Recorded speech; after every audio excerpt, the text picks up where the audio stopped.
Então,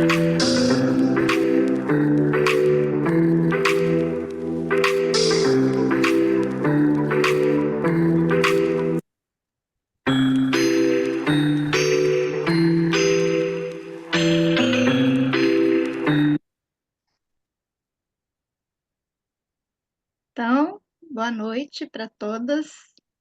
Estamos aqui para iniciar a nossa 10ª aula do curso de Introdução ao Hebraico Bíblico, com o professor Antônio de Senha, e nós aqui, né, presencialmente, para quem vai ver depois também no YouTube. E hoje é dia 15 de outubro, Dia dos Professores. A gente gostaria de fazer uma pequena homenagem aqui para o professor. Tá bom, professor Antônio? Você tem um tempinho aí para a gente te homenagear? Ou tem Opa, que ser direto na aula? não, façam o que Não, né? vocês sentirem Deixa a que tem gente que ser colocar feito aqui, aí. então, porque você merece muito uma homenagem.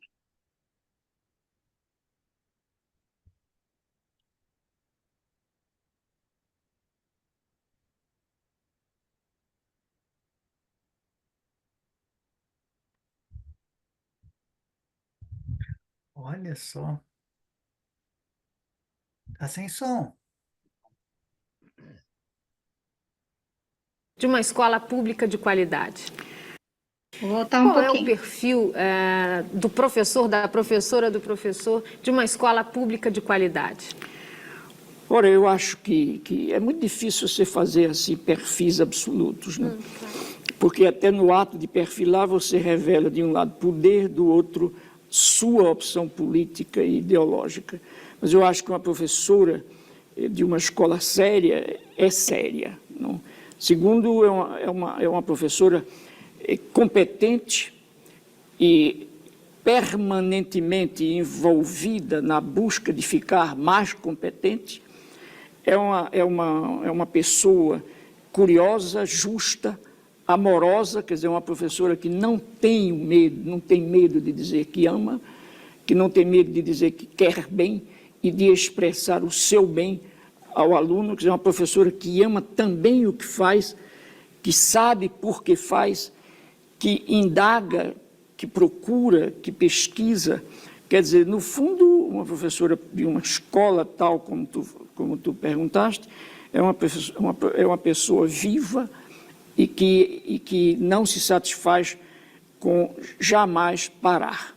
Quer dizer, ela recusa o imobilismo, porque ela sabe que é só no fazer-se permanente que a gente se faz e refaz.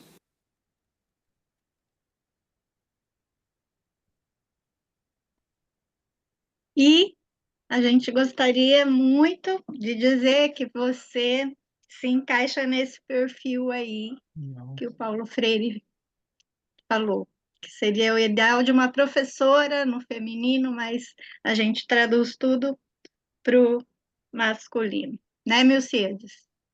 Isso Diga mesmo. então, por Sério, quê? sério no ensino do conteúdo, competente, tem segurança no que ensina, envolvido com o compromisso em contribuir para com uma sociedade crítica e livre do fundamentalismo. Curioso, sempre em busca de novos conhecimentos e subsídios didáticos. Justo, é sincero e respeita as condições dos alunos. Amoroso, está sempre nos incentivando e vibrando com nossas pequenas evoluções.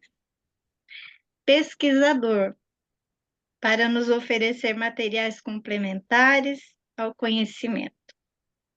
É vivo e não se satisfaz, jamais para.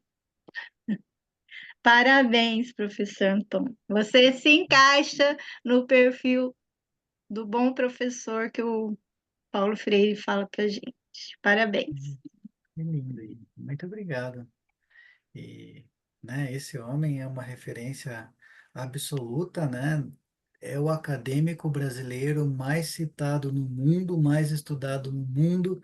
E quem é um crítico de Paulo Freire, tudo bem, tem coisas a serem criticadas? Tem, né? Eu mesmo tenho um complemento ou outro a fazer a partir do Vygotsky, a partir de outros, mas assim, esse homem é uma sumidade, esse homem é, sabe, quem for crítico dele, pois então que leia antes de criticar, porque ele é um monstro, assim, né? A pedagogia da autonomia, por exemplo, né? Todo mundo fala da pedagogia do oprimido, que é incrível, mas pedagogia da autonomia, para mim, é o livro de cabeceira do professor, assim, sabe? E alguém que eu admiro muito, eu me espelho muito nesse educador, assim, né? Tenho divergências com relação, eu acho que, por exemplo, a visão religiosa dele muitas vezes acaba entrando na fundamentação da leitura social dele de um jeito que eu não concordo muito.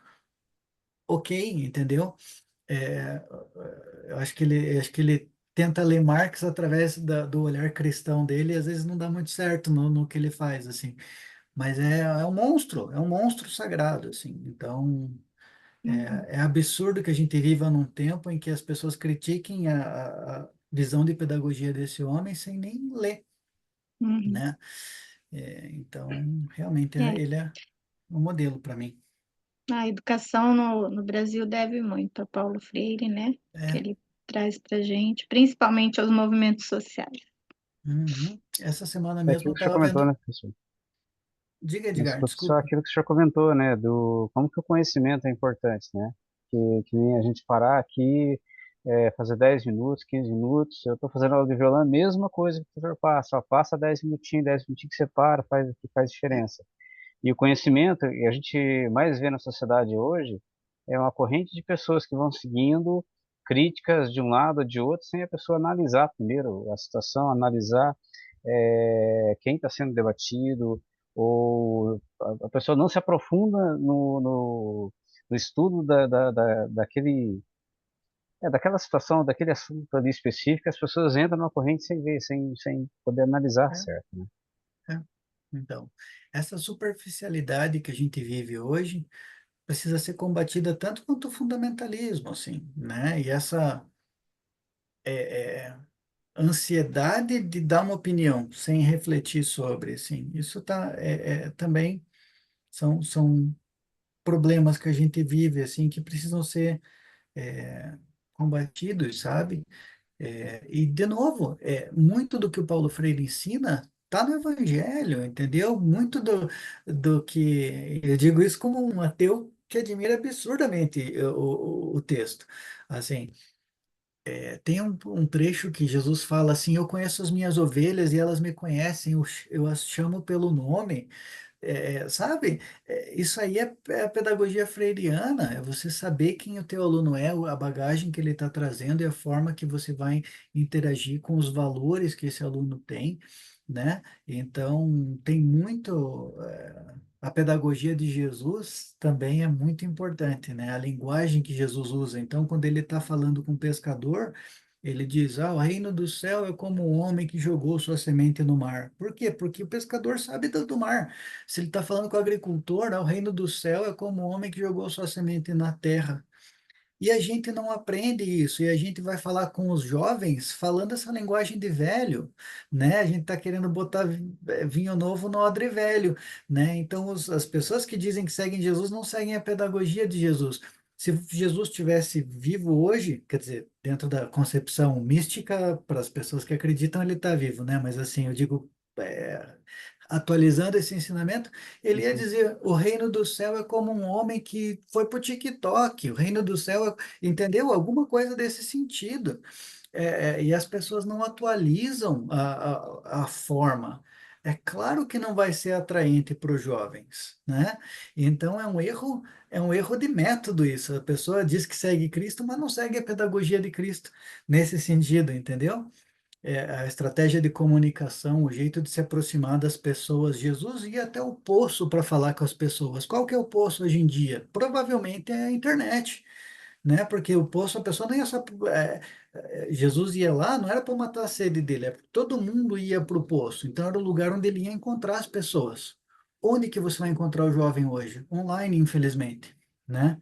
Então, se você quer que a tua comunidade seja viva e tenha jovens, você precisa ir até o poço desses jovens e precisa falar com eles na linguagem. O reino do céu é alguma coisa que faça sentido para eles. Não venha falar de rede, não venha falar de semente, que essas pessoas são da cidade, elas não sabem o que é um. é, Entende?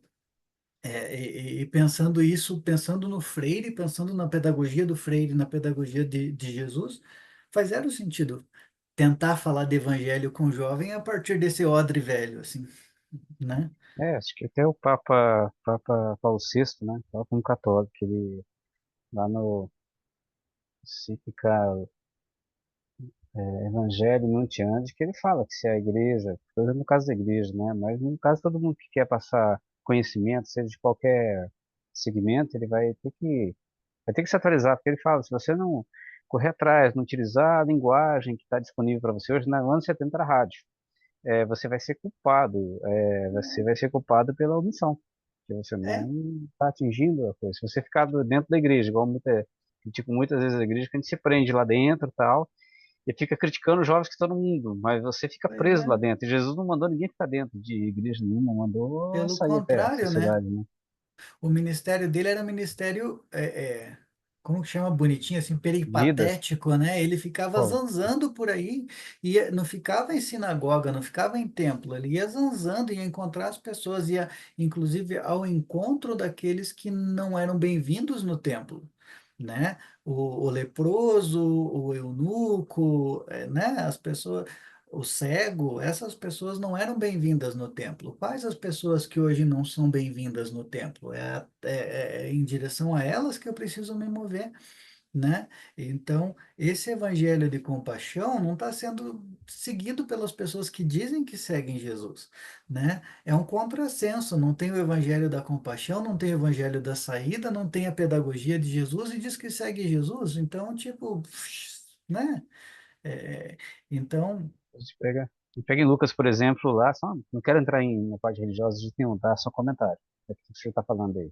Mas Lucas, ele critica muito o pessoal do templo, porque você pega lá o anjo, fala com Zacarias, Zacarias duvidou do anjo, ficou mudo.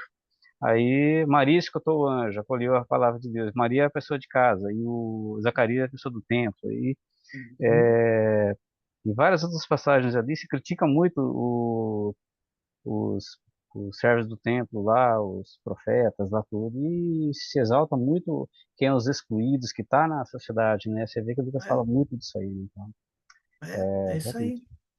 aí. É a mensagem das da compaixão com a viúva, com o órfão e o estrangeiro. Cadê isso hoje em dia? Cadê quem que é a viúva, o órfão e o estrangeiro hoje em dia? É a pessoa em situação de rua, é a pessoa que tem a sociedade virando as costas para ela, né? Então a gente precisa atualizar nesse sentido, né? Uma coisa é exegese, outra coisa é hermenêutica. Exegese é o que o texto está dizendo naquele contexto, assim, hermenêutica é como que eu transporto isso para um ministério aqui e agora, entendeu? Isso precisa ser feito. E como a gente estava falando, aliás, né? Deixa eu só dar um spoiler aqui para quem estiver porventura vendo essa gravação. Jogamos um joguinho agora há pouco e foi sensacional. E só quem participa ao vivo que tem acesso a esses joguinhos, né? Sinto muito, nunca mais na história do mundo haverá um joguinho tão legal, né?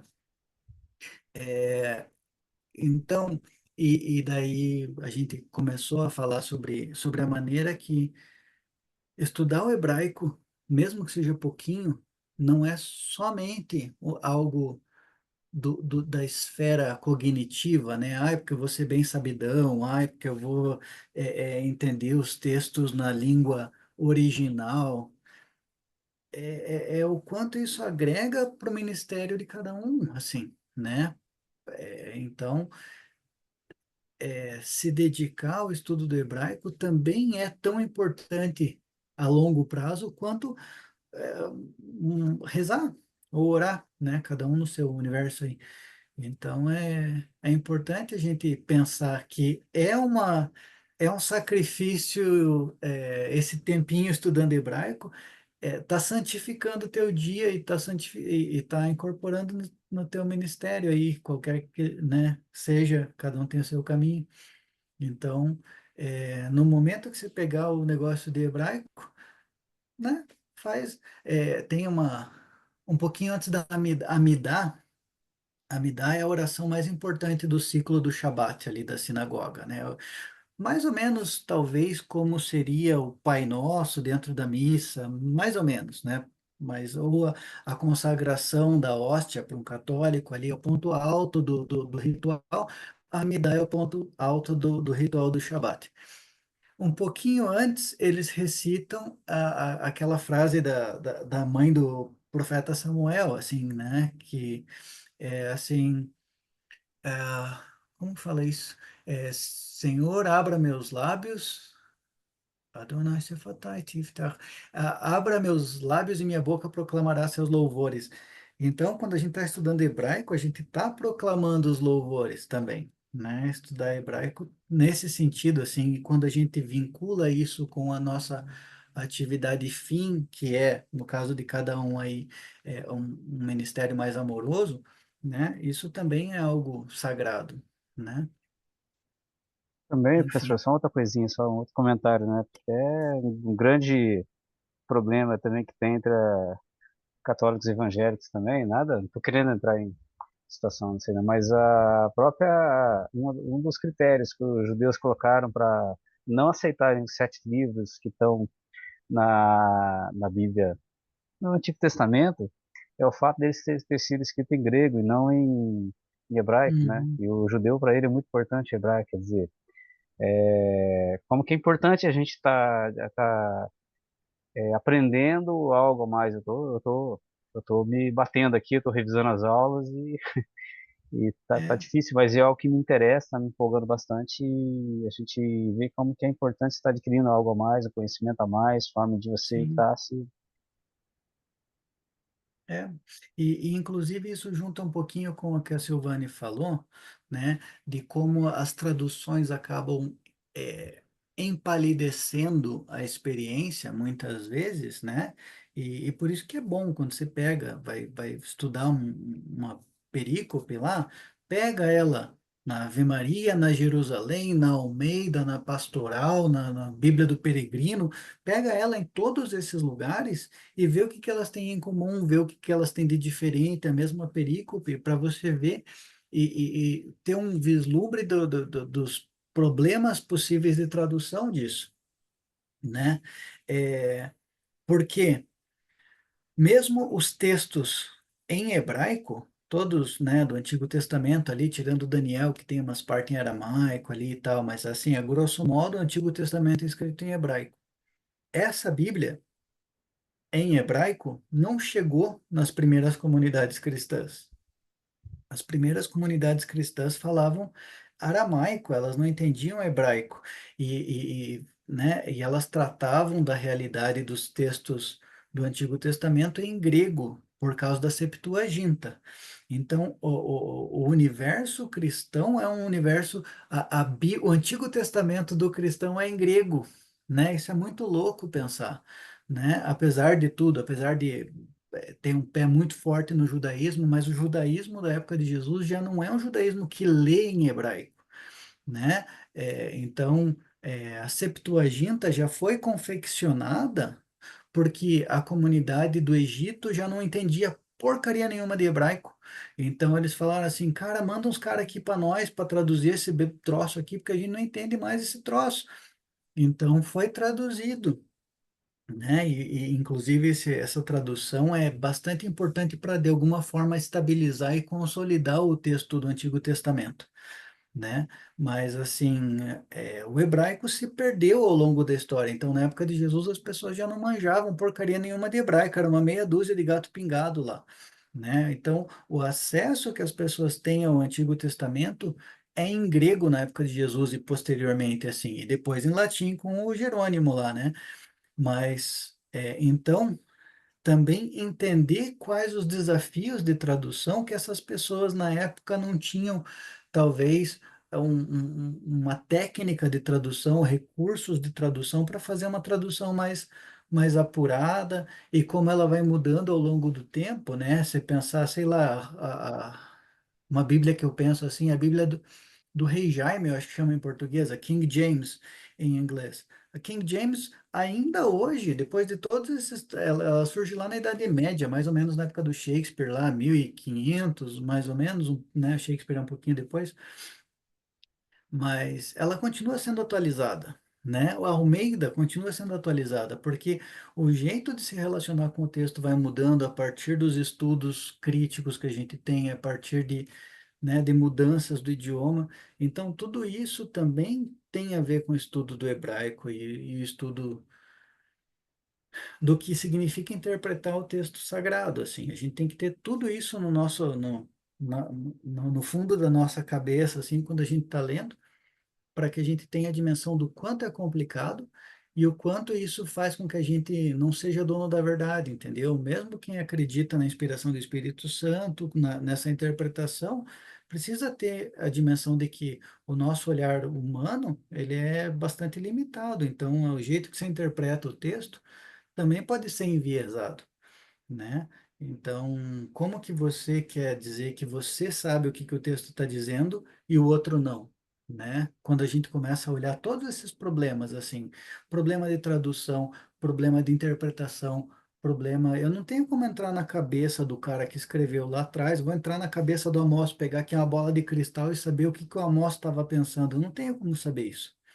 Então, a gente tem que ter bastante humildade quando a gente está interpretando o texto, em vez de dizer categoricamente, é isso aqui, acabou, né? É isso aqui porque a minha doutrina, ou está lá sei lá, qualquer documento da igreja ou do que o pastor falou, sei lá o quê. Olha, provavelmente isso aqui quer dizer tal coisa, por isso, por isso, por isso. Mas é diferente de falar assim, é isso. Entendeu? Então, olha o quanto isso contribui para um diálogo de tolerância. Se eu sei que o que eu estou falando pode ser que não seja 100% a interpretação correta, eu sou mais gentil com o erro do outro também. Faz sentido?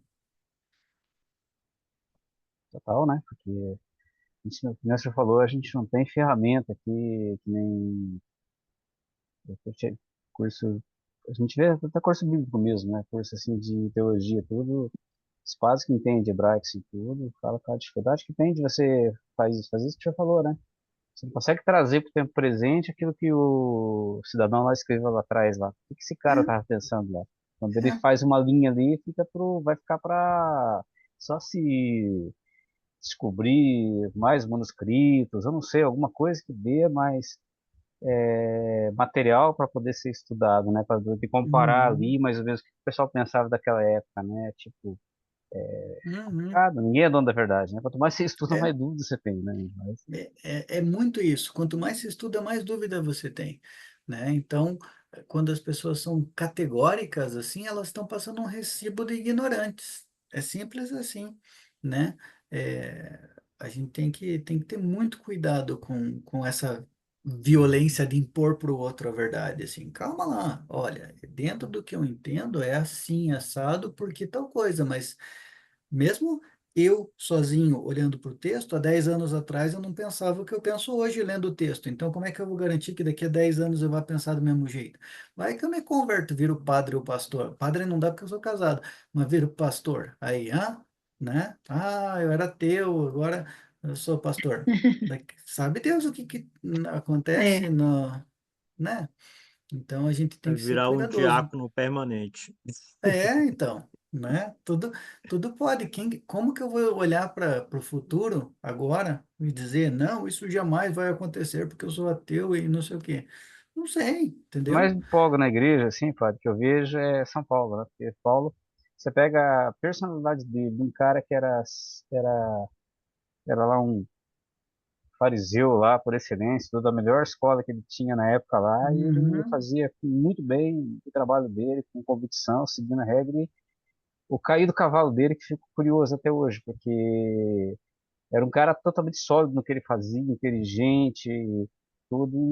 E essa experiência que ele passou assim foi algo que eu acho que cada um da gente está sujeito. A gente não sabe, a gente já falou, a gente não sabe o nosso então, chão, não tem como você garantir exatamente. que você vai ter uma experiência até esse curso também a gente vê, a gente tem mais coisas que a gente não conhece do que aquilo que a gente conhece, né? Até É, experiência sensorial, outras coisas assim que a gente não tem noção no mundo ainda, né? Então é. é difícil.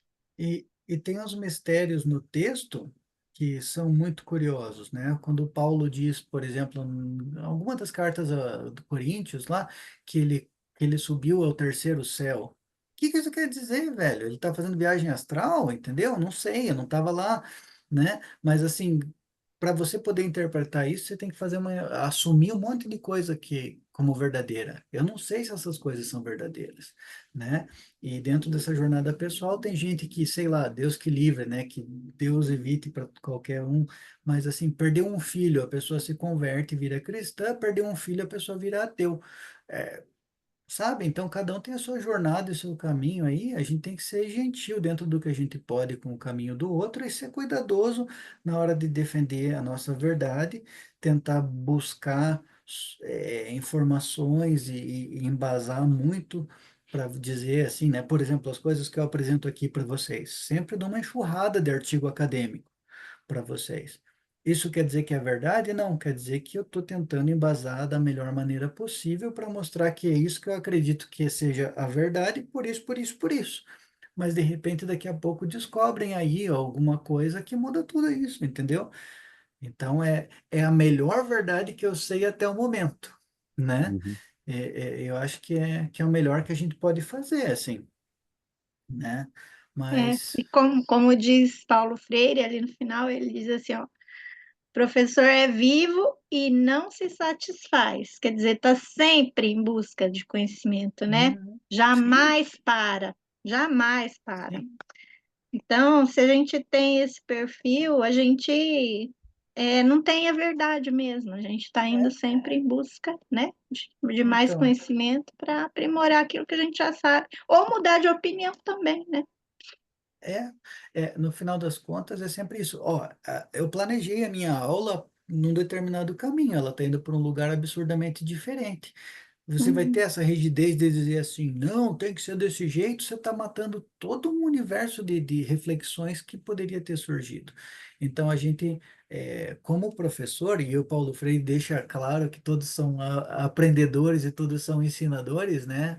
Um professor que não aprende durante as aulas, ele não está fazendo o trabalho dele direito, né? Se o professor não aprende com o aluno, ele tem um termo que chama do discente, eu acho que é discente e docente junto, assim, eu acho soa feio, mas eu acho que a ideia é muito boa, né?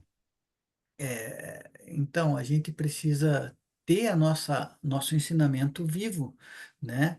Se a pessoa 20 anos atrás ensinava o catecismo do mesmo jeito que ela ensina hoje, tá morto, tá no tempo. entendeu? Morreu, tá, né, falando com os mortos aí. Então a gente precisa sempre manter o ensinamento vivo. Às vezes eu dou essa mesma aula aqui, no dia seguinte é uma outra aula que vai por um uhum. outro lugar que eu nunca imaginei, assim, né? Então é isso, né? Manter a mente aberta. Muito bem, reflexões necessárias aí que falam do nosso papel enquanto aprendedores e enquanto ensinadores também, né? Uhum.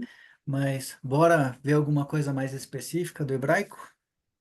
Bora. Bora! E é isso aí, quem não assistiu ao vivo, perdeu os joguinhos legais aí e o Anjinho da Guarda está chorando, ok? Quem mandou não ver. Tchururu, tô colocando no modo de apresentação aqui rapidamente. Ué, aí, agora sim. Apareceu para vocês aí o slide? Sim, agora sim. Muito, muito bem. Então, vamos adiante. O que que eu tinha preparado para hoje? Não sei se a gente vai cumprir isso. Se não cumprir, tudo bem. A gente tem uma vida inteira para estudar hebraico, né? Ou fala igual os judeus quando morre, vai lá estudar a Torá com os pais, com Abraão, com Isaac, com Jacó. Então a gente vai ter aí o as-morte inteiro para aprender Torá, certo? A ideia era aprender os pronomes, né? Eu, tu, ele e ela, né? Os pronomes do singular. E Hum. aqui três letrinhas a mais aqui, né? Esse aqui é o nosso alfabeto, que agora nós sabemos completo. Olha só que chique, né? E daí a revisão, vou pular aqui, porque nós fizemos uma revisãozinha já quando nós jogamos o joguinho, né? E aqui as letras que a gente viu, os sinais diacríticos, na verdade, que a gente viu já ao longo dessas duas últimas aulas. A gente tem o patar, os dois principais aqui, o patar e o kamats, e os outros dois são variações deles, né? Então, um parece um Tzinho aqui, o outro é essa barrinha aqui, né? Todo mundo aqui tem som de A. E daí, aqui, na sequência, eu tenho justamente as palavras que a gente viu no joguinho, e esses números do lado são justamente os números dos flashcards, daquele arquivo que eu deixei no nosso Google Classroom, né, para as pessoas imprimirem aí. Essas são as 9 palavras que eu usei no joguinho, né, nos dois módulos diferentes que a gente jogou do joguinho, eu estava usando essas palavras com vocês. Então, os numerozinhos estão indicando qual posição dos flashcards ali eles estão. E eu vou começar a usar sempre esses numerozinhos do lado para mostrar para vocês a importância de ter os flashcards na mão, ok? Imprime esse troço, né? E recorta e usa lá, né? Ok? E daí, aqui a gente tem os dois sons de vogal novos, né? Serre e segol. Ambos vão ter o som de E, ok? E. Ah, mas é E. Ah, mas é E. Não sei porque eu não vivi na época do Amós, entendeu? Eu não estava lá para saber. Então, pode ser E, pode ser E? Pode. Eu não estava lá, né? Ok? E daí, aqui, então, peraí. Uhum.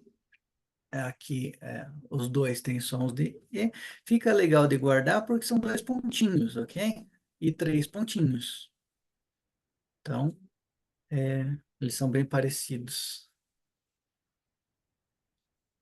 Lá no próximo encontro, a gente vai ver o som de I, que é um pontinho embaixo, né? E daí dá para Professor, guardar porque. Opa! eles dois aí têm um som de E. Um Aham. deles não seria um E como se fosse um E agudo, no caso o Segol. É igual o Hirik, também são um som de I. É a mesmo som ou um poderia ter uma tonalidade mais forte do que o outro mais aguda, ou não? Não dá para saber, entendeu? Não dá para saber. O que dá para saber é o seguinte: se fosse o mesmo som, não teria dois símbolos diferentes. Agora, qual som que era naquela época, não dá para saber, entendeu?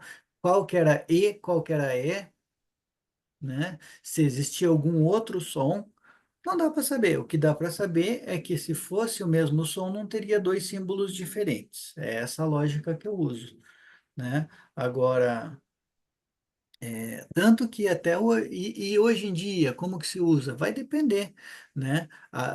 Se a gente pensar que a maior parte dos judeus hoje em dia moram nos Estados Unidos, né?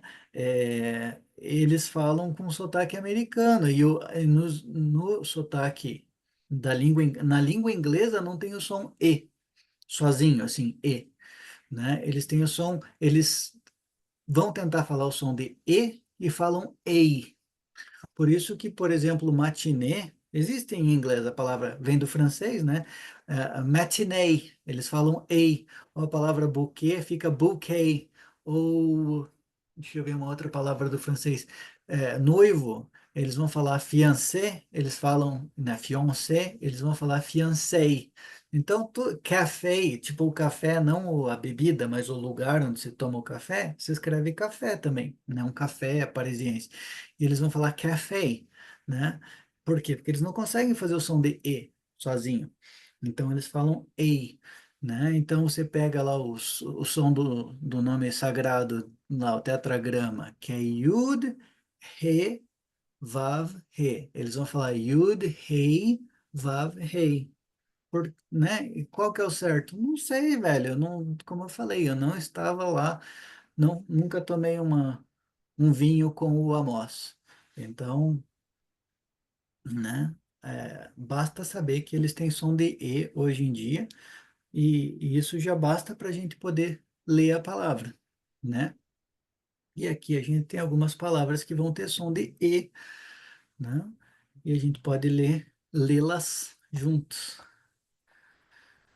Aqui, novamente lembrando, os numerozinhos se referem aos flashcards que a gente tem à disposição lá para imprimir no Google Classroom. Olha essa primeira aqui, o número 2. Quais são as letras? Alguém consegue identificar as 3 letras para mim? Número 2 é o Aleph, Aleph, Aleph, aham, Resh Resh, aham, e e o Tsai. Não, Tsai não. Tsai. sai Tzadi, do final. aham, o Tzadi final, aham. Então, o Aleph não tem som e o Re vai ter som de Re ou de Re, né? E o Tzadi vai ter som de Tss. E aí, como é que Re, fica? eret, eret, Eretz, aham, Eretz, aham. Eretz quer dizer terra, no sentido de território, de terreno, né? Não é terra no sentido do solo, é mais tipo do campo, assim, né? É propriedade, essa palavra que eu queria. E vejam aqui, eu comecei a adotar um símbolozinho aqui já também para complicar um pouco a vida de vocês. Vocês estão vendo essa flechinha em cima? hum, Essa flechinha sim. mostra qual que é a sílaba mais forte. Então, eu Ah, vi que a Marina falou Eretz, e daí não é Eretz, é Eretz. Como que eu eret, sei? Como que eu sei? Por causa dessa flechinha. Essa flechinha vai mostrar para mim que a palavra, a primeira sílaba é a mais forte, né? Da mesma forma, tem aqui essa palavra, a primeira sílaba vai ser a mais forte, aqui vai ser a mais forte. Eu comecei a colocar porque às vezes vai aparecer nos textos, ó, aqui também essa primeira sílaba é a mais forte, ok? Né? Então, Eretz, terra, né? Então, a terra dos Moabitas vai aparecer Eretz. Muito bem. A número 5, o que é esse negócio? El, El, el, aham. E o que será el? el, Vixe, não sei o que é el. Não tenho el, Rafael, el, Gabriel, Emanuel. O que é o Emanuel? Hum? Deus, Deus, né? De novo, sempre que a gente fala dessas palavras, existe uma teologia por trás ali que vai. Tá, o que é Deus? Daí você vai ter que. Tem outros 500 problemas, né? Quando o Melquisedeque lá dá a aulinha dá a catequese para Abraão lá, né? Que você tem o El Elyon, o Deus dos altos, Deus das alturas, Deus Altíssimo, chame como se quiser, né? Então, El era, inclusive, do panteão cananita super antigo, a divindade principal se chamava El, que era um deus ancião, que era casado com Asherá, né? É, mas gradualmente ele vai se fundindo com o Javé. E a gente vai vendo essa passagem. Ah, inclusive no no Gênesis, no Gênesis não aparece a palavra Javé. Quer dizer, mais ou menos, no relato da criação aparece. Mas no ciclo, agora eu vou dizer melhor, no ciclo de Abraão não aparece a palavra Javé, se eu não me engano. É sempre El. E El é o pai dos deuses, né? Os outros deuses do Então, panteão são filhos dele, né? no panteão cananita que antecede o culto a Javé, ele é o deus mais antigo, ele é o pai de todos, né?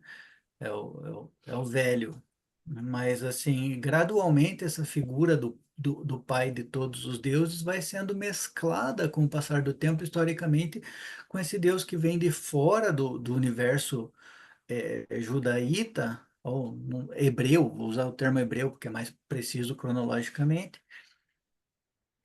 O Deus Javé vem provavelmente de onde hoje em dia a gente consegue pensar a Jordânia, assim, né?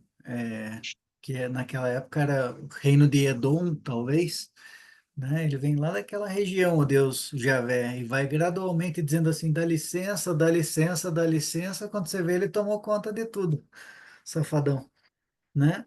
Então, mas esse é o... E a gente vê uma coisa, tem os nomes teofóricos, aqueles nomes que levam o nome de Deus, né? Então, antigamente você tinha Nataniel ou Natanael, né? O verbo Natan quer dizer dar, então Natanael quer dizer aquele dado por Deus, né? Mas esse Deus é ele. E daí esse Natanael vira Jonathan, né, dado por Io, que é um outro nome do Javé, ou Natanyahu, né, dado por Yahu, por Javé. Você tem, né, o nome do Elias é Eliahu, então ele é Yahu, né? O nome o ele é o Javé. Esse é o nome do Elias, né? Então, os nomes ao longo do tempo vão migrando, eram tudo nome que terminava em El, passa a terminar em Yahu, e a nossa tradução é Ias. Então, Obadias, Jeremias, Sofonias, o Elias, né? Esses Ias do texto bíblico são, na verdade, Yahu, que é um jeito de botar o nome do Javé no nome do maluco. Bem antigamente, os nomes muito antigos iam El, e daí, gradualmente, quando Javé vai tomando conta do universo cultural e religioso, ele vai substituindo o El do nome das pessoas, né, de Daniel, por exemplo, né, vai ficando cada vez mais raro ter um El, e é sempre mais comum ter um Yahu. Igual o Curioso, né? professor Jacó, né? Que é Yaakov Yaakov. e Israel, né? Não tem É, o nome da divindade de Yahvé e o outro de El. não, não, é que o Yaakov não tem relação com isso daí. Ah, não tem Ele não só, com não, Yahvé e ele, Jacó? não, ele soa parecido com isso, mas não. Yaakov tem relação com a palavra calcanhar, inclusive, né? Se você Hum, for ver o texto bíblico, ele quando nasceu o Jacó e o Esaú, se eu não me engano, o Jacó nasceu grudadinho no calcanhar do Esaú. Tem alguma referência a calcanhar já no nascimento do Jacó. E tem a ver com a ideia, até onde eu entendo, com a ideia de passar o pé no outro, de puxar o calcanhar do maluco para o cara cair, porque é isso que ele faz no começo. Ele é bem jaguara, rouba lá a primogenitura do irmão e tal, né? Então, é, tem a ver com a palavra calcanhar, e eu não sei quais sentidos que a palavra calcanhar poderia ter naquela época também, né? Mas, não, não, sem referência sexual nesse caso, né? A palavra pé tinha referência, poderia ser um eufemismo sexual, mas assim, a gente não sabe se calcanhar poderia ser qualquer outra coisa, espertão ou não sei, né? A gente não tem ideia, né? Aqui em Curitiba, por exemplo, a gente usa o termo jaguara. Daí, o que que é jaguara? Não sei, né? É uma coisa muito daqui. Então, quem é do Maranhão, que nem o Wilcides, quem é, sei lá, de Santos, igual a Fernanda, não sabe o que que é jaguara. Jaguara verdade. é uma pessoa safada, espertalhona, que quer tomar vantagem dos outros. Mas isso é muito restrito ao universo aqui. Aí em Maringá, fala jaguara, Marina? Fala, Fala, fala aí, ó. sim. Então, É, coisa de paranaense. E de língua indígena isso aí, os né? antigos falavam mais, atualmente já não se fala muito jaguara mais. Então, mas pense, né, que jaguara, daí você vai ver no dicionário de Tupi-Guarani, sei lá o que, é uma onça. O que que tem a ver a É, onça com o cara ser malandro? Não sei, entendeu? Mas é algo muito restrito da nossa cultura e talvez dos últimos, sei lá, 100, 200, 300 anos estourando, né? Então, vai saber o que que o calcanhar queria dizer naquela época, né? Mas tem relação com o calcanhar, o nome Yaakov, que é Ekev. o nome calcanhar em hebraico, né? Então, curioso, né? É, bom, de qualquer maneira, fica aí, né? O quanto é complicado traduzir, seja Elohim, seja El, seja qualquer outro nome sagrado, o epíteto, né? Que é os apelidinhos que a gente tem aí para a divindade, né? Sempre vou fazer referência a uma teologia particular, muitas vezes do tradutor, assim, né? Enfim, muito bem. Mais algum comentário sobre esse termo? Podemos ir para o 6. E o 6? Aí, hã? Bem, Ben, aham. Ben quer dizer filho, né? Então você vai ver isso. Normalmente, quando você está vendo no Antigo Testamento, vai ter. Eu lembro do Josué, Josué, filho de Nun, por exemplo. Sempre fala isso. Então é Yehoshua ben Nun, né? Ben, né? E, e daí, depois do período já na época de Jesus, um pouquinho depois da época de Jesus, se usa bar e não ben, porque bar é o termo em aramaico, né? Então, tem o bar mitzvah, não tem? Que é a cerimônia lá de transição da infância para o momento adulto. Bar é a palavra em aramaico para ben, né? A próxima palavra ali, número 15. Mene. Ah, Hum, deixa eu só voltar no número 6. Desculpem, porque eu lembrei de uma coisa. Você vai ver lá no livro de Jó, por exemplo, você vai ter os Benei Elohim. Benei é o plural de Ben, né? Então você vai ter lá os filhos, as crianças de Elohim, né? Ou o Gênesis 6 lá, Gênesis 6 que dá toda uma origem à fanfic lá, a historinha do livro de Enoque. Quando os filhos de Deus olharam para as filhas dos homens, sabe Deus o que isso quer dizer, entendeu? O livro de Enoque vai por um lugar muito criativo, assim. Eu adoro o caminho que o livro de Enoque faz lá, mas, né, cada um. Mas assim, então, como que eu vou traduzir os filhos de Elohim, os Benei Elohim, né? Cada um com a sua teologia também, mas de novo faz, assim como ele faz referência a esse Deus do panteão cananita, todos os filhos de ele eram os Benei Elohim, né? Eram o segundo patamar de divindades ali no panteão cananita. E daí o texto bíblico vai lidar com isso de maneiras diferentes, assim. O texto do Jó é um texto bem tardio, assim, na, na, na tradição bíblica, e daí ele coloca lá os Bnei Elohim quase como gestores do sistema, assim. Você tem o Deus criador e daí você tem os gerentes locais, assim. Você tem o dono da fábrica, daí você tem o gerente de produção, o gerente da controladoria, né? Tá mais assim os Bnei Elohim no texto do Jó lá, né? Mas, de novo, o que estava na cabeça do cara? Não sei dizer. Eles professor, estão mas aí acima dos anjos, professor? Opa, desculpa, senhor. Já. Quer complementar a pergunta do Milcíade, Silvânia? Vai por uma outra não é direção. que a palavra aí já modifica, né? Aí já não é o num final, né? Aí seria já teria Isso. outra escrita. É porque além de ser o plural, daí para ser filhos, é um modo que a gente não viu ainda, que é um modo de construção, que é assim, quando eu quero dizer filhos de, é um pouquinho diferente de filhos, né? E é por isso que chama Benei Elohim, né? Quer dizer os filhos de Elohim, né? Ou Bnei Adam quer dizer, até em hebraico contemporâneo, quer dizer humanidade, os filhos de Adam, né? Bnei Adam. Ben Adam quer dizer ser humano em hebraico, filho de Adão, né? O filho de Adam, né? Então, em hebraico contemporâneo aí, né? Humanidade, Ben Adam.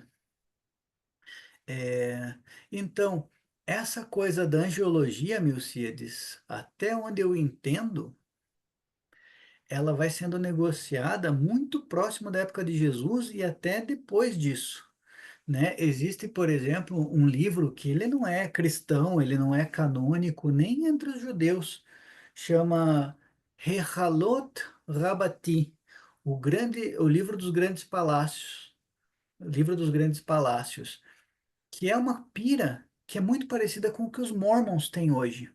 Que, né, se você for ver como as coisas vão mudando, assim, os Mormons têm um sistema de iniciação secreto deles, assim, né, que depois que eles são iniciados no templo, eles aprendem uma série de gestos e palavras mágicas para quando eles encontrarem os anjos lá no andar de cima, esses anjos abrirem as portas para eles irem adentrando o templo sagrado, assim, na concepção deles. Desse olha e diz assim, ai, nada a ver os Mormons. Na época um pouquinho assim, 100 anos depois da morte de Jesus, essa era uma das ideias que estava circulando em alguns grupos místicos judeus, né? Então, e daí, nesse período, a angiologia explode, assim, né? Mas é uma faceta do judaísmo. Tem outras facetas. Um rabino, né, de sinagoga estava muito mais preocupado com as coisas do cotidiano, com a vida ordinária. Como que, como que a gente faz uma circuncisão, como que a gente abençoa a comida, como que a gente lida com a impureza dos mortos. Eles não estavam muito preocupados com essa metafísica, com os anjos, né? Então você tem correntes diferentes de teologia, assim, uma teologia que busca a pureza no dia a dia e a bênção do dia a dia, e uma corrente que vai pensar, vai pirar o cabeção pensando nos tipos de anjo e nos tipos de demônio. A demonologia e a angiologia explodem muito depois do judaísmo apocalíptico, assim, né? Mas eu acho que no momento que o livro de Jó é escrito, não existia uma teologia organizada, uma angiologia organizada, entendeu? Não é tipo, sei lá, o Tomás Aquino, lá no século XIII da Idade Média, que tem lá uma hierarquia, você tem as rodas, os ofanim, daí embaixo você tem os tronos, daí embaixo você tem os serafim. Não tinha esses troços, né? Até onde eu entendo, era uma coisa meio assim, grupos diferentes entendiam de jeitos diferentes. Faz sentido? Né? E daí é aquela máxima, eu não tenho como abrir a cabeça do cara que escreveu o livro de Jó e saber o que ele estava pensando. A gente vai reconstituir quais eram as possibilidades que existiam na época, né? E aliás, se alguém quiser dar uma olhada nesse livro, Rehalot Rabati, tem uma tradução muito boa de um amigo meu que é rabino, baratinho na internet, acho que deve ser uns 60 pila. Já deixei recomendado também no grupo do Google Classroom, né? E a Silvane queria fazer uma pergunta, não? Não? Certo.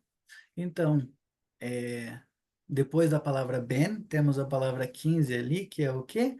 Melech. Meller, Meller. Melech, que é rei, né? Um dos jeitos, sempre é muito bonitinho. Os judeus sempre chamam os patriarcas por nomezinhos, assim. Então, tipo, Moshe Rabbeinu, Moisés, nosso mestre, Avraham Avinu, Abraão, nosso pai, Yosef Hatzadik, José o Justo, e daí o Davi, eles chamam David Hamelech, Davi o rei, né? David Hamelech. É bonitinho. Uhum. Temos aqui mais uma palavrinha que já apareceu várias vezes na nossa vida aqui, né? A 17, que é o quê?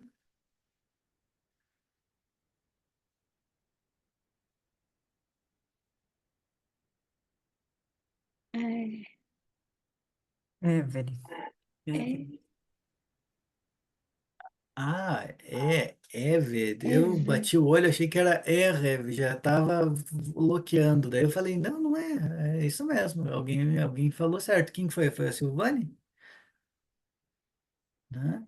É Eved. Eved é a palavra servo ou escravo. Lembram que não tem muita diferença no texto bíblico? Assim, a diferença está muito mais no tipo de escravidão do que na palavra usada, assim, né? Escravidão por dívida, tem se o cara é judeu, se ele é, sei lá, né, samaritano, você vai ter status diferentes desse serviço. Mas, por exemplo, o Abraão tem um servo dele, que eu esqueci o nome agora, que é quem vai arrumar o casamento para o filho dele lá. Alguém lembra desse camarada? Daí, assim, antes dele ter filho, ele fala assim: Ah, coitado de mim, que vou deixar a minha herança para o meu servo fulaninho. Esqueci agora o nome do cara, né? E esse servo, né, ele ia herdar as coisas, né? Porque enfim, então ele não era um escravo, mas ele era tipo um servo administrador, assim, né? Eved. Então pode ser um escravo, como pode ser só alguém que de alguma forma é vinculado à casa e presta serviço, assim. O negócio é um sistema diferente do estatuto de escravidão que a gente tem hoje em dia, né? Ou tem historicamente,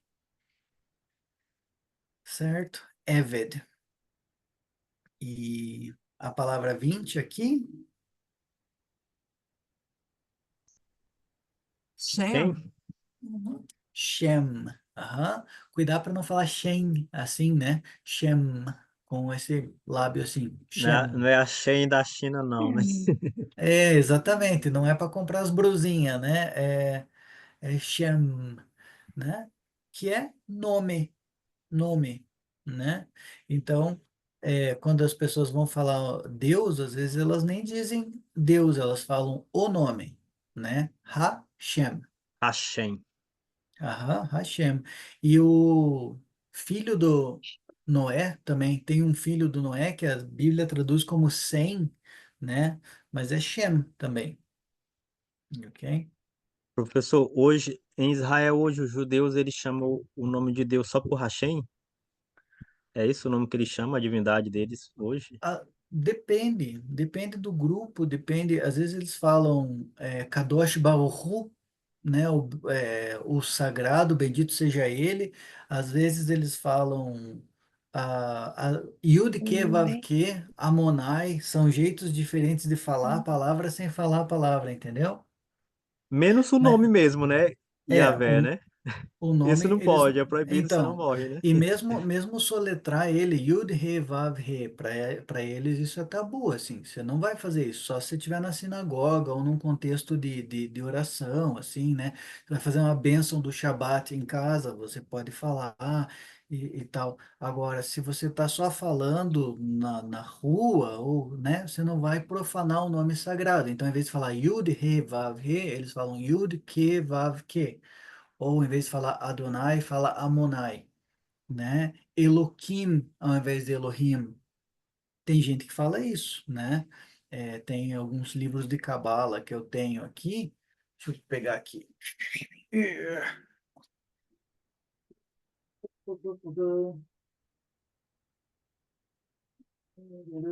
Só, só um pouquinho, galera, porque estou olhando a minha estante aqui, não estou achando. Achei.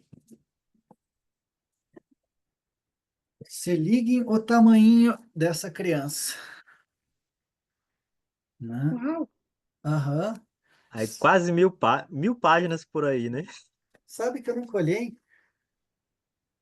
860 páginas. Kabbalah for the Student, né? Que é do Lightman, que é um dos grandes nomes da Kabbalah, de uma das vertentes, assim. Não, eu odiei esse livro, não recomendo ler esse livro, mas é isso, né? A gente tem que ler para conhecer. E aqui ele não fala Elohim, por exemplo, ele fala Elohim aqui dentro, né? Por quê? Por respeito, porque vai que alguém joga esse troço no lixo aqui, né? Daí tá jogando o nome de Deus no lixo, né?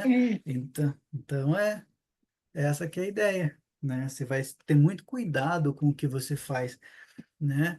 Aliás, o Edgar falou das descobertas que a gente tem, né?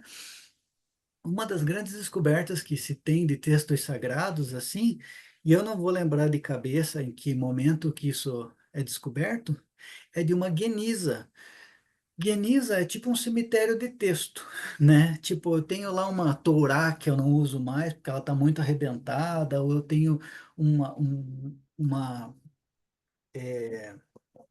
meu Deus, uma mezuzá, que é aqueles pergaminhozinhos que eles botam na porta para proteger o batente da porta, que tem passagem da Torá.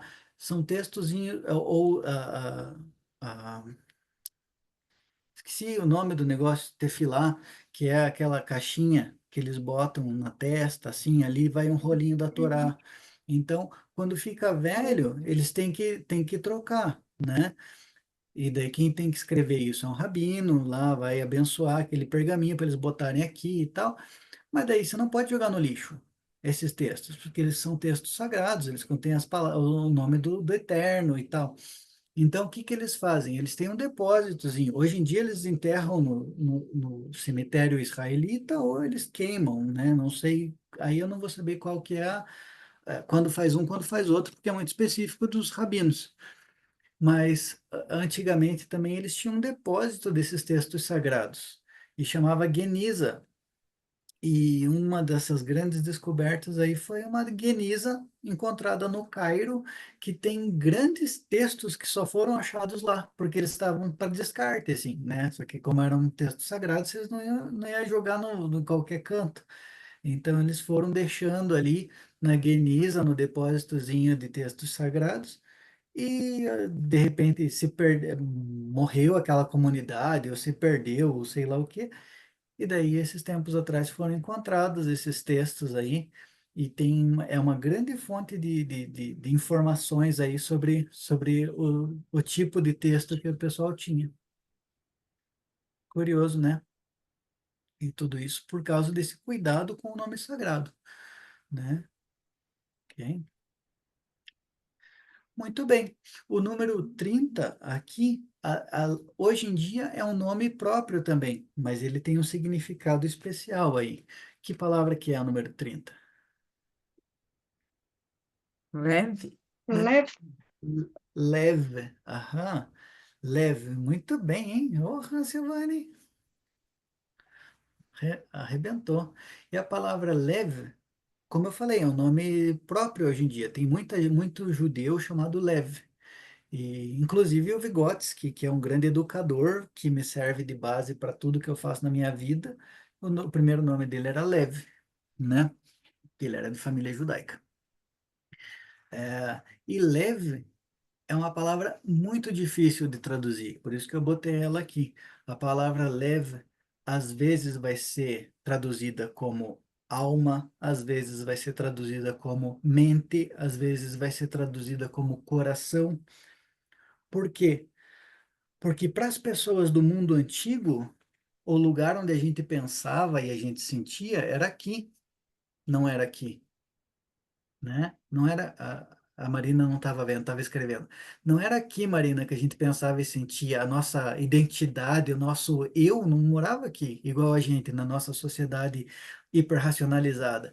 É aqui, né? Então, quando você tem a pessoa falando que não sei o quê, que ela ama o outro com o leve, deixa eu pensar assim, tem um trecho no Deuteronômio que é bem importante, que é o Shema Israel, que é tipo, escuta Israel, e amarás a Deus de todo o seu coração, de toda a sua vontade e com toda a sua força. Esse trecho do Deuteronômio, em hebraico, no original, tá, você vai amar a Deus com todo o seu leve, com todo, né? Que não é o coração órgão, é o coração romântico aí, o coração que sente as emoções, né? Então, leve, tá aí uma palavra. O Mas texto ainda bíblico é o que se usa hoje, né, Antônio? Porque quando você vai se referir a sentimento, você desenha o coração, você se é, refere ao que o coração sente, né? E mas não hoje a ao que a gente, cabeça pensa. Mas hoje a gente tem já essa cisão. Quando está pensando é com a cabeça, quando está sentindo é com o coração, né? O texto, o texto antigo não, tudo é no coração. O coração é o centro da subjetividade da pessoa, né? Hum. Então, a mente da pessoa está no coração. Assim, isso é muito louco da gente pensar assim, como assim, né? Obviamente não, mas para eles era, né?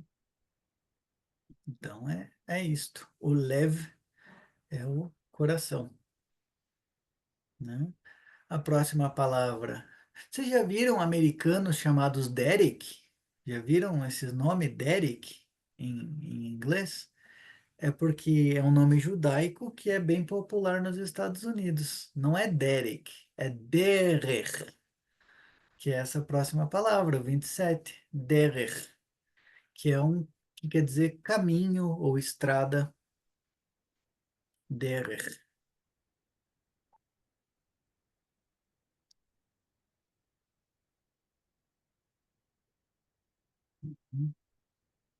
Certo? E essa última palavra aqui? Sefer. Sefer. Aham. Sefer quer dizer livro. Sefer. E, e é o nome de uma editora de livros judaicos. Assim, você acha muita coisa legal no site da editora Sefer, né? É a próprio Tanar que eu tenho, eu comprei da Sefer. Antônio, Oi. quando não tem a bolinha dentro, é um F. Quando tem a bolinha dentro, é um P. Isto, né? Exatamente isso. E a gente vai, talvez a gente veja isso na próxima aula, não sei, depende um pouquinho. Mas isso chama dagesh e é uma coisa que eu dependo de falar sobre isso aqui, ó, na sequência. Eu dependo de falar sobre isso aqui para poder explicar o dagesh, tá? Se a gente chegar lá hoje, eu falo sobre o dagesh na próxima aula, mas não quero pular, botar o carro na frente dos bois. Mas a grosso modo é isso. Para o som de P, com a bolinha é P, sem a bolinha é Fê. Ok?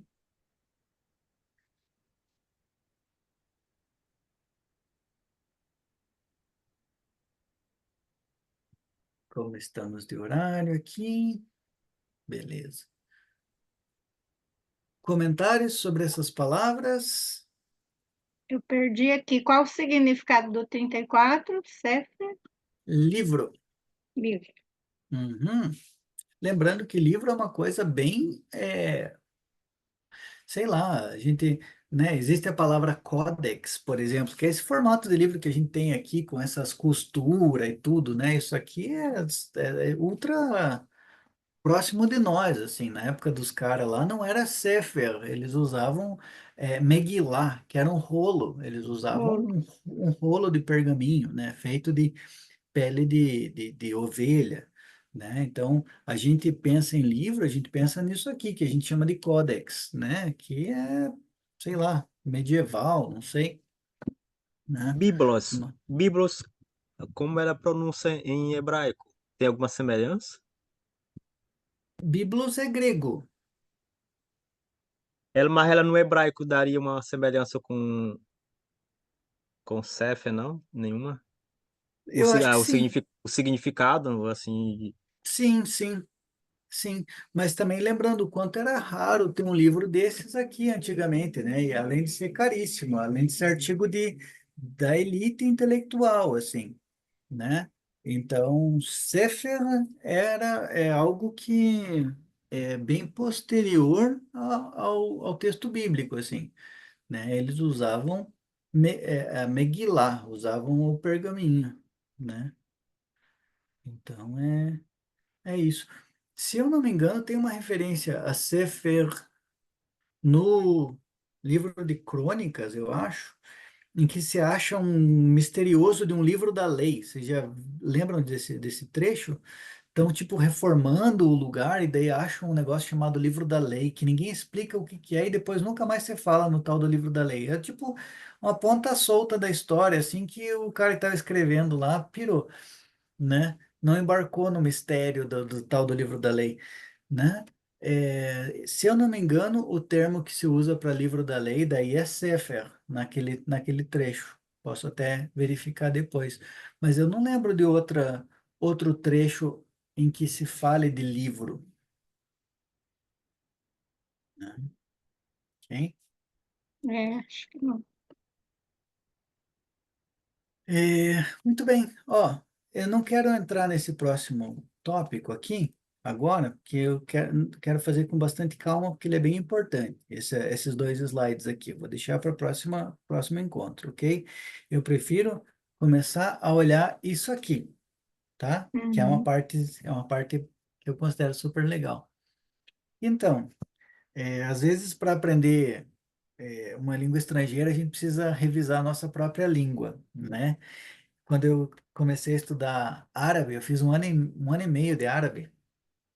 Quando eu comecei a estudar árabe, a professora falava, não sei o quê, que se for objeto direto é tal coisa, se for objeto indireto é tal coisa. Eu ficava pensando, mas que diabo que é um objeto direto, né? Faz muito tempo isso, né? Mas eu não sabia, e tudo bem, né? Eu acho, a gente aprende, né? Então a gente tem que às vezes aprender o que que é um objeto direto, o que que é um pronome, o que que é, né? E faz parte, isso melhora inclusive nosso português às vezes. Então, pronome é isso que a gente usa no lugar do nome, né? Então, por isso pronome, né? Então, existem formas que são sujeito e formas que são objeto, né? Os nomes não importam, no caso reto, caso oblíquo, não interessa nada disso. Mas eu digo assim, quando alguém faz uma ação, normalmente tem uma forma, quando alguém recebe uma ação, tem outra. Então eu digo assim, eu faço, mas fazem para mim, não fazem para eu, né? Então eu tenho uma forma eu e uma forma mim. Faz sentido? Né? Até Sim, aqui, né? sim. Faz E sentido. os nomes nesse momento não importam muito, mas a gente Uhum. vai estar tratando com essas formas eu e não as formas mim, ok? É, a forma mim em hebraico é muito louca porque ela vem colada na palavra que vem antes, assim, é um negócio, né? Às vezes, por exemplo, não vou nem dar exemplo, que senão confunde, mas a gente vai ver hoje, em vez de ver todos esses pronomes aqui, a gente vai ver só esses que são singulares. Eu, tu, ele e ela, ok? E daí, quando a gente estiver já dominando bem isso aqui, a gente vê o plural, tá bom? E daí aqui. Então, a palavra eu tem duas formas diferentes da gente falar, né? Eu pode ser ani e pode ser anohi. Mais comum, ani, ok? Ani,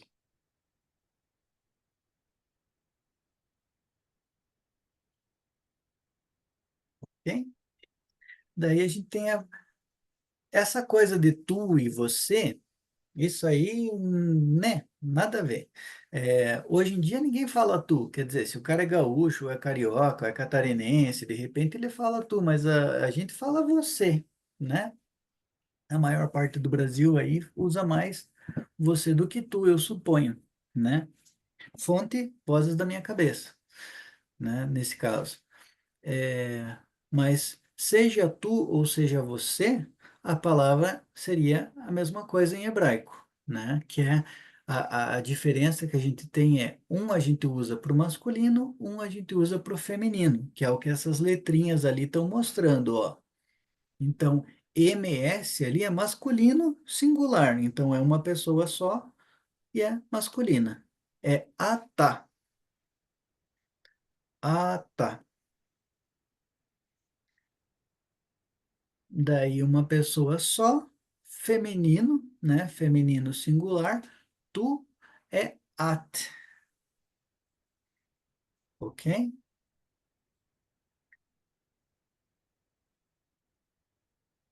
Ah, daí a gente tem ele, dependendo do caso, pode ser este também, né? Mas, enfim, é ele, é who, who, ok? E ela é he.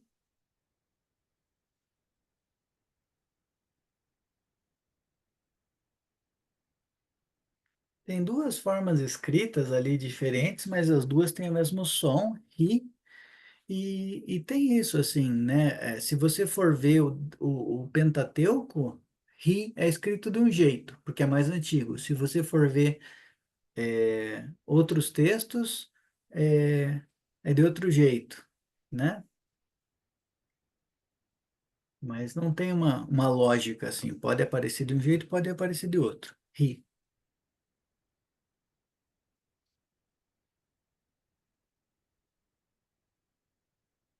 ok? Vamos repetir uma vez? Todos juntos?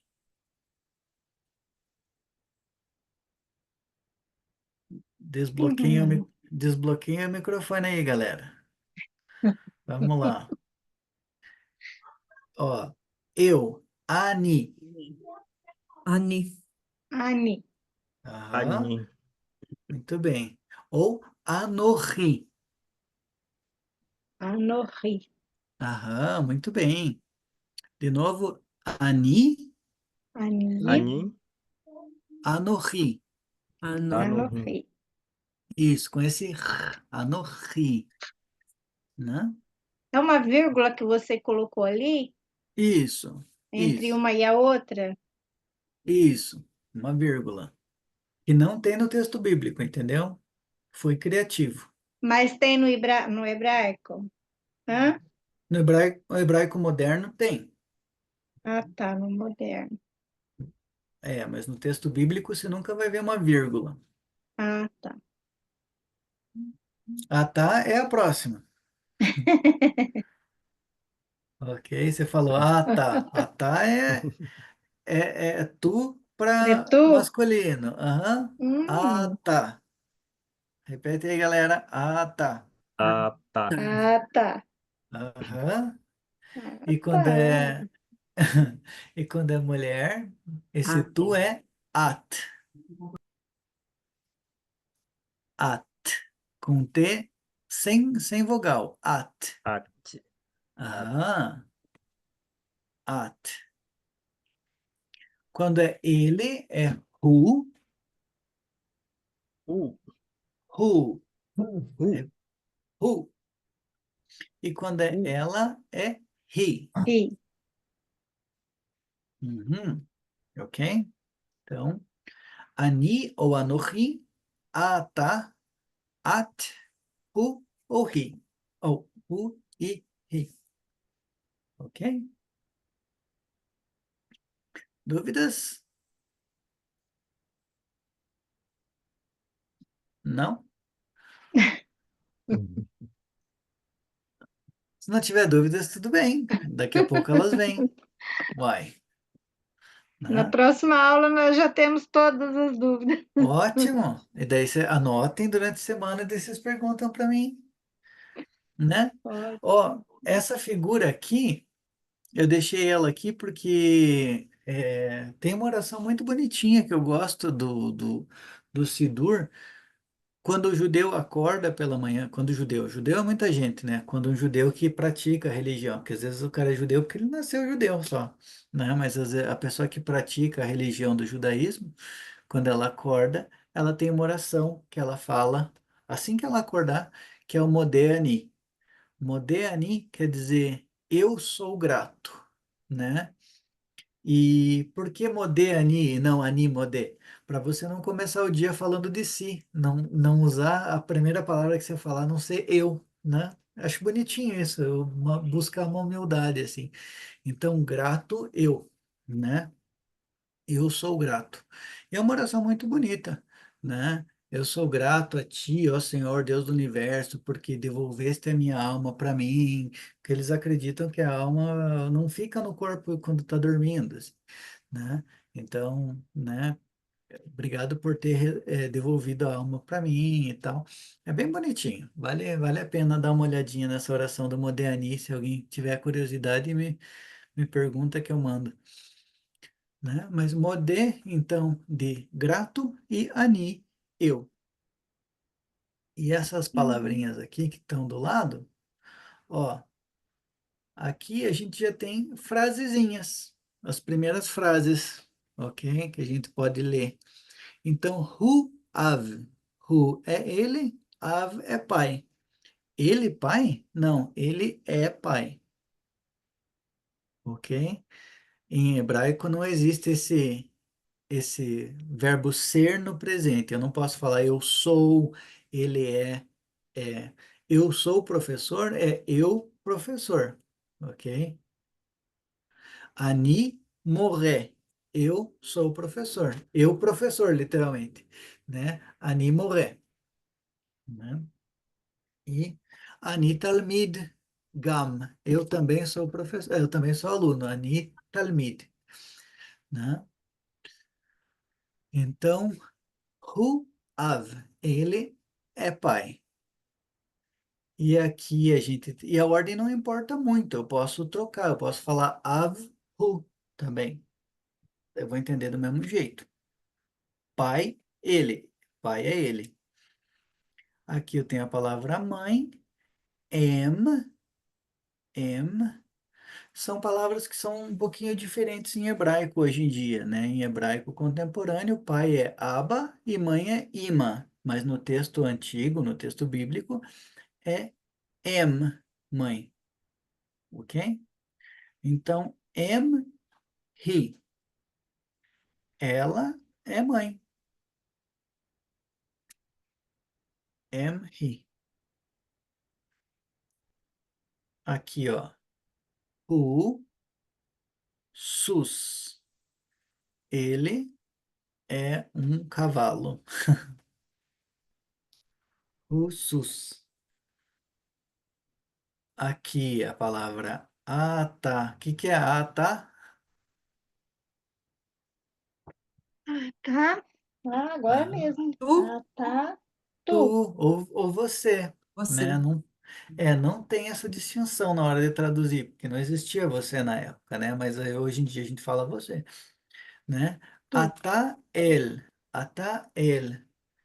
você é Deus, né? Quando, tipo, tô falando com Deus, assim, tipo, você é meu Deus, você é o Deus de Abraão, você, né?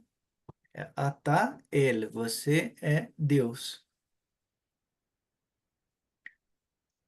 E aqui, ó, Av, que é pai, Ani, o que que é isso? O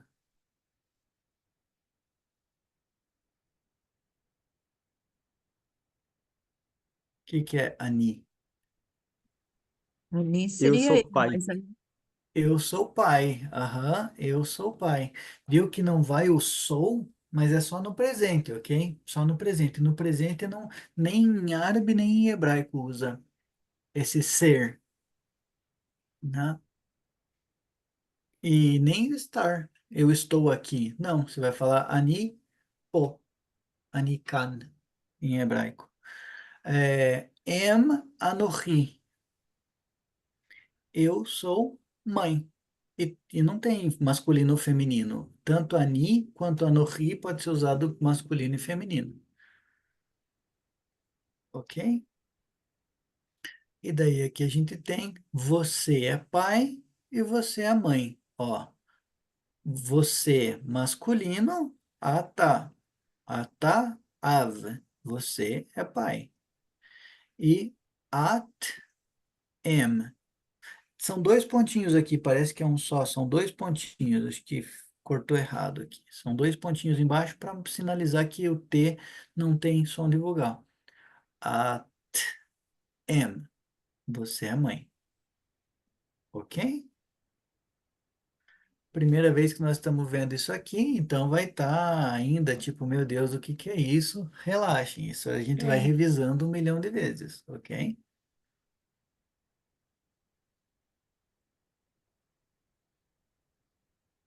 E aqui, ó, bonitinho. Isso aqui é repetido até a exaustão na sinagoga. Essa é a palavra atá. Então, praticamente toda reza que eles vão fazer, tudo que eles vão fazer na sinagoga, eles sempre vão começar com isso aqui. Bendito seja tu, Adonai. Aqui, ó, isso aqui é um jeito de nem escrever o nome de Deus. Eu copiei direto do Sidur para poder mostrar como que eles representam. Isso aqui representa o nome de Deus para que eles não tenham nem que escrever o nome de Deus, né? Que é Adonai. Então, bendito você, Adonai, nosso Deus, Rei para todo sempre, Rei da eternidade. Baruch atah Adonai Eloheinu melech haolam. Bendito seja tu, seja você, né? Não tem essa diferença de tu e você. Bendito seja tu, ou bendito sede vós, né? Não tem isso. Bendito seja tu, Adonai, nosso Deus, Rei do universo. Né? Então, eles têm 500 mil bênçãos, assim. Eles vão acender a vela do Shabat, eles começam desse jeito. Eles vão lavar a mão, eles começam desse jeito. Eles vão abençoar a comida, eles começam desse jeito. Tudo, eles começam com essa frase. Baruch atah Adonai Eloheinu melech haolam. Né? E aqui, deixa eu ver, deixa eu ler direitinho aqui, porque... Ah, tá. Ah, esse é um trechinho do bagulho do Noé, eu acho. Deixa eu ver aqui. Ó, só para mostrar. Isso aqui aparece lá no Gênesis, quando está falando da história do Noé. E disse Adonai ao Noé. Por que que eu quis pegar isso aqui, ó? Isso aqui é e disse, né? Mas aqui, ó, tem o tetragrama. Yud, Aqui, He, aqui. Yud, He, Vav, He. E aqui eu tenho o nome do Noé, Noah, mas eu tenho um Lamed aqui, por isso que eu quis pegar isso aqui, né? Porque esse Lamed quer dizer para. Então, e disse o Adonai, ou disse o tetragrama aqui, o Deus, né? Javé, Jeová, para o Noé. Boatá. Então, venha você e toda a sua casa, né? Venha você e toda a sua casa até a arca, porque, deixa eu ver, porque eu vi em você, que eu vi que você é um tzadik. Eu botei aqui também por causa dessa palavra tzadik, que é um justo, Justo. porque eu vi, um justo, né, uma pessoa que segue os mandamentos. Porque eu vi que você é Diante de um, mim nesta geração. aham, diante de mim, ó, lifnei. E Bador, a palavra dor é geração e esta, né? Ok? Então, e disse Adonai ao, esse Lamed aqui, ó, ao Noach, ao Noé, né? Gênesis 7, versículo 1, é Ora, isso. Ora, Melcíades, o homem é uma máquina, né? Caramba, Aluno né? aplicado, sim. E como que tá tão justo? Eu vi, É eu justo. vi, eu vi, porque você é um justo diante dos meus olhos, ou que eu vi em você, eu vi você como um justo, é isso que está falando, né? Mas eu não sei como é que. Na nova pastoral está diante de mim nesta geração. Não, antes. Antes entre na arca com toda a sua família, porque Ah, vi que você é justo diante de mim. porque vi que você é justo, né? Então, Isso. porque vi você como justo, é essa que é a ideia, né? Então, porque vi que você é um justo. E aqui, ó, venha você com toda a sua família. A palavra família aqui é casa. Venha você com toda a sua casa, ok? Né? Para arca. E a palavra arca aqui é a palavra teva, que não aparece mais em outros lugares. Ela só aparece na história do Noé e no, como é que fala isso? No cestinho que leva o Moisés. São as duas únicas vezes na Bíblia que aparece essa palavra teva, que é a arca, é a arca do Noé só, e o cestinho do Moisés. É só isso que é teva. Por exemplo, a arca da aliança não é teva, é uma outra palavra, que quer dizer baú. Aron é o baú da aliança, não é a arca. A arca, né, a arca do Noé aqui, teva, é só para isso que usa. Engraçado, né? A gente usa a mesma palavra, que é arca, para a arca do Noé e para a arca da aliança. Em hebraico são duas palavras diferentes. A arca da aliança é o baú da aliança. Aron, né? Era isto, né? E Certinho. só queria mostrar como funcionava então, e daí a gente tem essa parte importante aqui, as palavras que a gente precisa começar a memorizar aí. Ani, ou Anohi, né? Ata, at, hu e hi, ok? Então, sabemos os pronomes já no singular, certo? E Certo. Tem que colar na já parede e ficar olhando. colar na parede, exatamente. Bota lá na frente do vaso, quando a gente senta lá para pensar na vida, assim, você vai ficar meditando lá no vaso, olhando as palavras em hebraico. É, Ah, Antônio. aliás, sabiam, existe uma coisa, inclusive, que no judaísmo, desde a época do Talmud, assim, o banheiro é visto como um lugar meio impuro, um lugar de impureza. No Talmud, achavam que tinha um demônio que morava dentro do banheiro, né? Até hoje existe uma bênção que você faz, meio que pedindo para os anjos ficarem do lado de fora, porque o banheiro não é o lugar ideal para os anjos, assim, tipo, um negócio louco, né? Tinha até um sábio do Talmud que dava a mão para a mulher dele, assim, quando ele ia no banheiro. Tem umas coisas muito engraçadas, velho, no judaísmo, assim, hum, né? É isso, galera. É o tá que eu bom? tinha É que eu isso. tinha para fazer. Espero que tenham gostado. A gente passou 10 minutos aí, mas É. queria agradecer a homenagem também. Foi muito bonito, fiquei muito Uhum. emocionado. E Hoje uma super aula especial Dia dos Professores e você trouxe muita sabedoria para nós, não só no hebraico, mas de vida mesmo e de inspiração para a gente. Muito obrigada, valeu, muito obrigado. Boa Foi semana para leve, né, todos. gente? a aula foi leve, foi boa. Que bom, valeu. Um Até a abraço, próxima. obrigada então Tchau, a tchau. todos. Até a Até Valeu. próxima. mais, tchau. Tchau, tchau.